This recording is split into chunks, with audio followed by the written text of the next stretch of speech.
Vamos ler.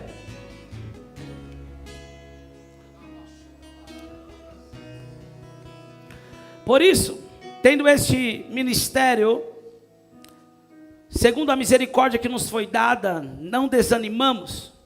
Pelo contrário, rejeitamos as coisas ocultas que trazem vergonha, não agindo com astúcia, nem adulterando a palavra de Deus. E assim, pela manifestação da verdade, nós recomendamos a consciência de todos na presença de Deus. Mas se o nosso evangelho ainda está encoberto, é para os que se perdem que ele está encoberto. Nós, nos quais o Deus deste mundo cegou o entendimento dos descrentes, para que não lhes resplandeça a luz do evangelho da glória de Cristo, o qual é a imagem de Deus. Porque não pregamos a nós mesmos, mas a Jesus Cristo como Senhor, e a nós mesmos como servos de vocês, por causa de Jesus.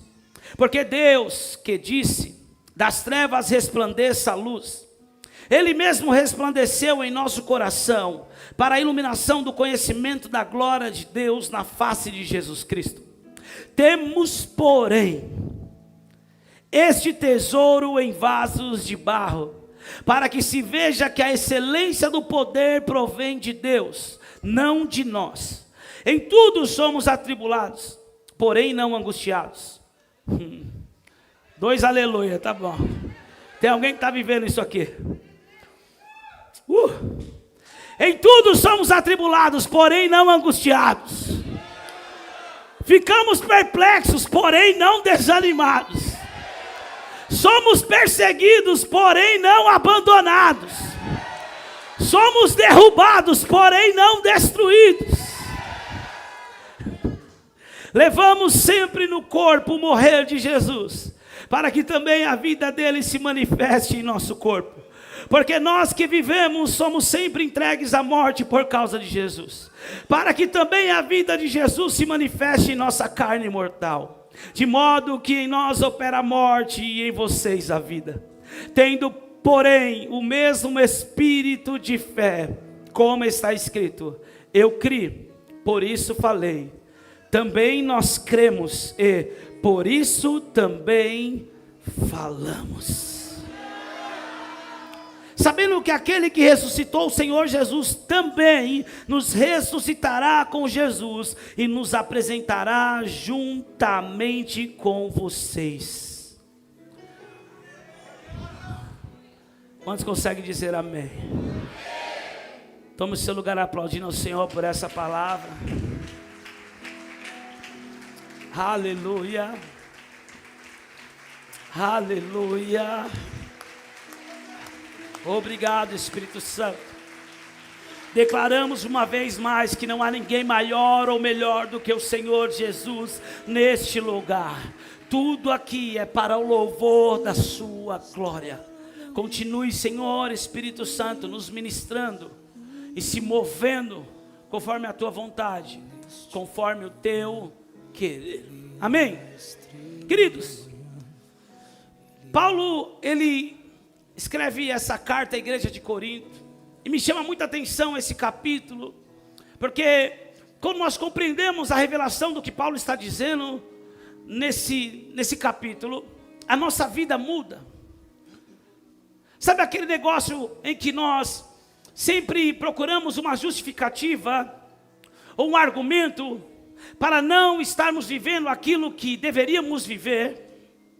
Sabe quando procuramos um argumento, uma justificativa, uma desculpa para justificar aquilo que nós vimos, recebemos de Deus, mas não estamos vivendo ainda? Sabe, aquelas justificativas do passado para justificar o fracasso do presente. Quando nós entendemos essa palavra, essas justificativas, elas acabam. Vou usar um exemplo simples. Muitas pessoas, cristãos, quando nós falamos qual foi a promessa que Deus te fez, Deus me falou que eu ia viver isso, que eu ia viver aquilo, e o que aconteceu? O meu pai fez isso e aquilo, a minha mãe, o meu antigo pastor, o meu líder, a denominação, o meu ex-patrão, o meu ex-sócio, a minha ex-mulher. Sabe aquele negócio de ficarmos transferindo culpas? Quando nós entendemos a revelação dessa palavra, toda desculpa acaba. Nós precisamos entender, olha aqui, Paulo está dizendo, primeira coisa, você quer viver o propósito de Deus, você quer viver o plano que Deus tem para você, porque você não está aqui para se aventurar nessa terra. Eu não estou aqui como um experimento. A Bíblia diz que Ele nos coroou. A Bíblia diz que nós somos a coroa da criação. Olha para o seu irmão e diga, você não está em fase de teste. Diga para ele, você não é um experimento. E não tem ninguém em 7,8 bilhões de pessoas nessa terra igual a você. Só você tem esse desenho no seu dedo. Porque você é original. Deus te fez único. Um indivíduo único. É um dos princípios. Para quê? Para você cumprir um propósito que nenhum outro vai cumprir. Começa na tua casa. Alguém precisa crer. Começa na tua família. Meu Deus, começa no lugar onde você foi inserido. Meu Deus, deixa eu só testemunhar para você. Eu vivi anos nas drogas, no crime, escravo de Satanás, como a escória da sociedade. Todo o bairro em que eu cresci, via a vida que eu vivia e levava. Minha mãe era chamada para ir nos lugares porque eu estava sendo preso, algemado, sendo colocado atrás de uma viatura. O bairro inteiro sabia quem eu era. As pessoas atravessavam a rua, não passavam do mesmo lado. As mães aconselhavam os filhos, não se aproxima dele, não anda com ele, não fala com ele. Foi um lugar de vergonha, de desonra. O diabo quis acabar com esse propósito que Deus tinha na minha vida. Mas eu quero te testemunhar que exatamente agora, enquanto nós estamos aqui no bairro do Vila Nova York, onde Deus mais me provou e onde o diabo quis me envergonhar, está acontecendo um culto poderoso agora de Santa Ceia. Alguém precisa entender isso. Eu não sei qual foi o lugar da tua vergonha, mas pode ser que nasça uma igreja lá. Meu Deus, pode ser que Deus te levante como pastor nesse lugar. Meu Deus, Ele brilha. E Ele brilha neste lugar. Vamos. Cancela o voo. Você consegue compreender que o lugar que você foi inserido não é para você ser envergonhado? E ainda que você foi envergonhado, talvez porque não tinha entendimento do propósito de Deus para a tua vida, Deus ele vai revelar quem você é. E quando você descobre quem você é em Deus, ninguém mais pode te parar e te impedir de viver o teu propósito. 3 pessoas estão entendendo.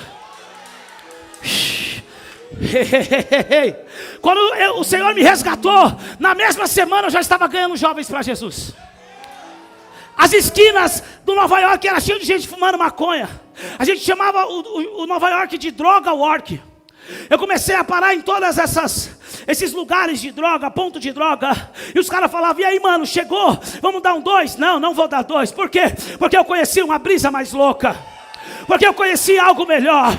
Eu e o pastor Jackson, daqui a pouco o pastor Jackson começava a cantar. Claro, porque se eu cantasse eles iam sair correndo. Então ele cantava e eu testemunhava. Qual era o resultado? Jovens largando baseado, jovens largando as drogas, jovens se convertendo. Começou a acontecer isso no Nova York. A boca de tráfico que tinha no Nova York fechou. Alguém precisa entender isso. Você não vê mais ninguém nas esquinas do Nova York fumando maconha. Pelo contrário, ele é conhecido pelos jovens da Igreja Azul. Um avivamento está acontecendo naquele lugar. Só que quando eu comecei a pregar, algumas pessoas diziam, ele não era drogado? Foi fácil? Claro que não. Ele não era aquele que fazia tanta coisa errada? Ele não era aquele que agora está falando que se converteu? Ficavam meio confusos. Ficavam confundidos. Diga para o seu irmão assim, o teu posicionamento vai deixar muita gente confundida. Aí você vai dizer assim, não pastor, mas eu nunca usei uma droga, graças a Deus. Pastor, eu nunca bebi, graças a Deus. Mas você é muito orgulhoso. Você se acha melhor que as pessoas. Você se acha o bonzinho da cocada preta. Mas sabe o que acontece? Quando você tem um encontro com Jesus, você vai se tornar humilde. Você vai se tornar simples. Você vai se tornar doador. E as pessoas vão ficar confundidas. Meu Deus do céu. Talvez você seja aquele que azarava todas as irmãs. Aqui não, porque aqui você toma um pau. Aqui você toma couro.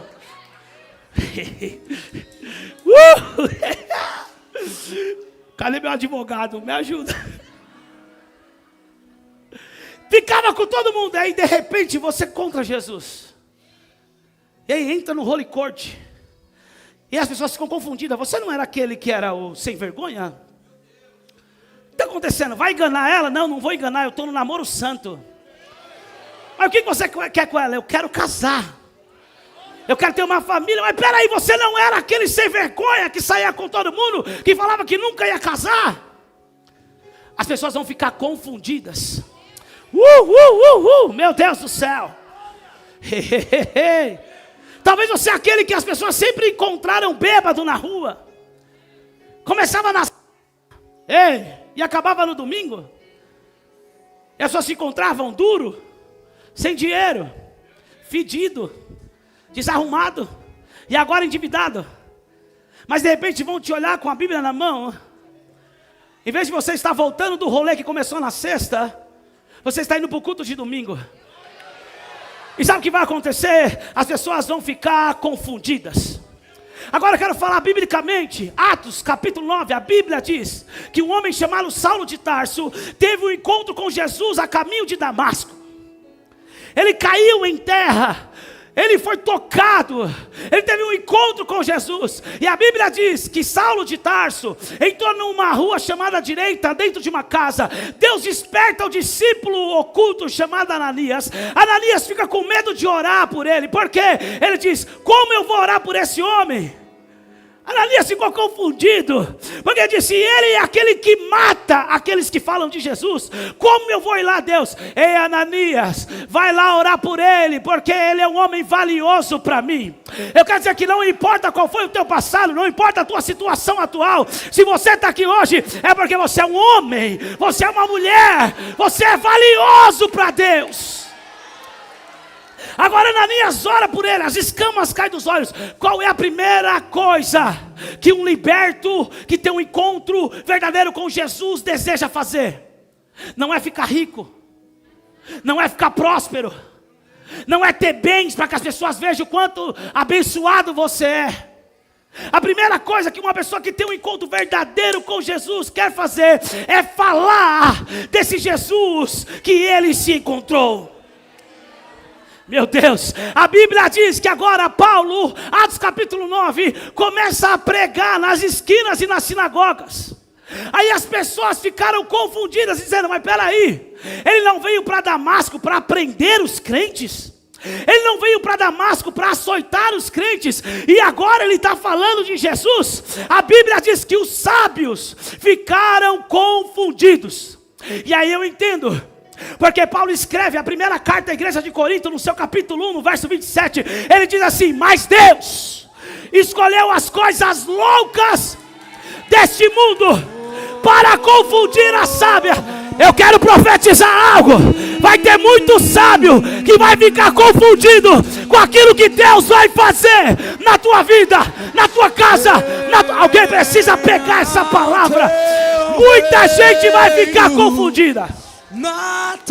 Deus escolheu as coisas loucas para confundir as sábias. Deus escolheu as coisas fracas para confundir as fortes. Deus escolheu as coisas vis, as desprezíveis, as que não são, para aniquilar as que são, para que nenhum homem mortal se glorie diante dele. Diga para o seu irmão: hoje é noite das desculpas acabarem.